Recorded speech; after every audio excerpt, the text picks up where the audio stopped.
Welcome to a new Daily Top Askreddit video. Today's topic. What do you think of the parents that kick their kids out as soon as they have turned 18 years old? They're not Italian, that's for sure. Here in Italy, when the child is finally ready to leave the house at the age of 35, the family gets together to bid him a tearful goodbye before they move 1 kilometer away from their parents' house. Closing parenthesis. And then 1 year later, his parents move in with him until the death. Ha ha fuck. Or Colombian. I'm turning 30 this year, and told my dad I was gonna try to find my own place. And he just turns to me and says, "Who's kicking you out?" Nearly broke my heart with that one. Damn, what a guy. Treasure that shit. That's awesome. I've emigrated twice in my life, first to Hong Kong, and now to the USA. Family is in the UK. And every time I go back, my dad's last words before I leave again are, "You always have a home here." Never forget that. Kills me every time, because it's true. They did such an amazing job as such amazing people that I never refer to anywhere else as home. It's their right, but I disagree with it. I was kicked out the day I turned 17.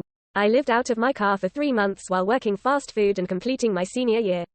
I would have probably dropped out had it not been for my best friend's dad. He found out about the situation and forced me to move in with them. He wouldn't take no for an answer.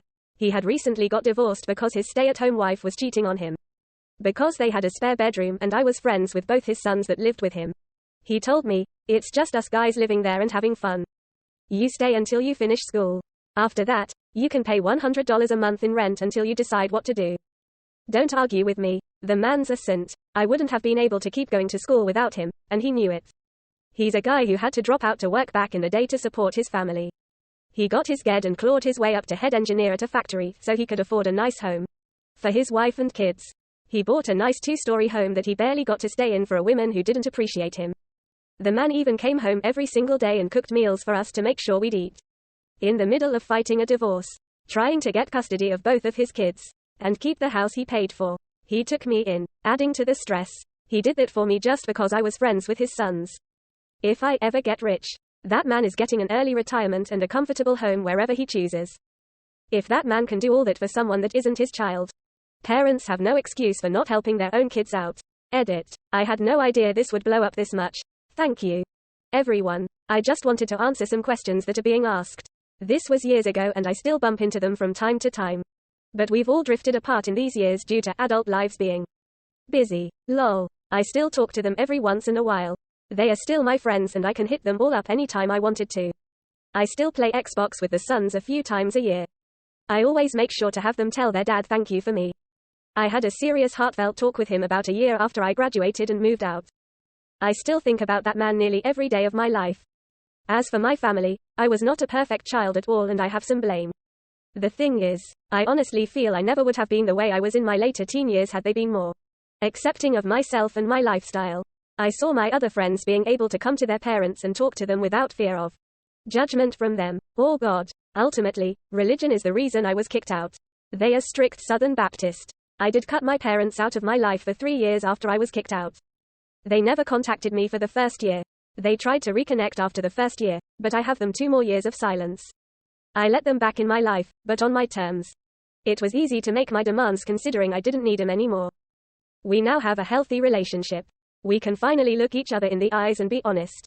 I no longer fear their judgment. That's honestly the ingredient we were missing in our relationship. I now spend a decent amount of time with my father and mother. It's funny, my dad and I actually have long conversations about our different ideologies and beliefs. We even poke fun at each other about it. It's nice, considering I never actually was able to connect with him much growing up. I'm the first male in the past 5 generations of my family that didn't become a Southern Baptist pastor. I think my father sees it as opportunity to understand how people living a different life than him are, and I see it as an opportunity to better understand why he did what he did. A lesson I had to learn the hard way is that it's better to seek understanding than to live with hate in your heart. He respects me and I respect him. It was hard for my mom at first. She comes from a small town of 300 people where everyone goes to church happily and believes anything their parents tell them. She would be abrasive with me at first when I would talk about how I drink or live with my girlfriend. Hell, she still does from time to time. But my father always nudges her into calming down. Edit 2. I keep seeing people say, it's not their right, which I understand. But it's not really an argument worth pursuing. As a 17-year-old who just got kicked out, I didn't want to get the police involved. That meant either I moved to a foster home an hour or two away, and then lose my friends as well as my family.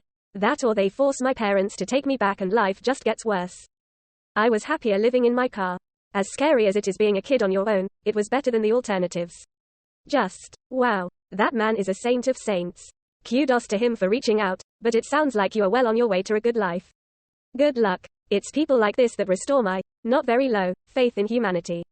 Insane humans.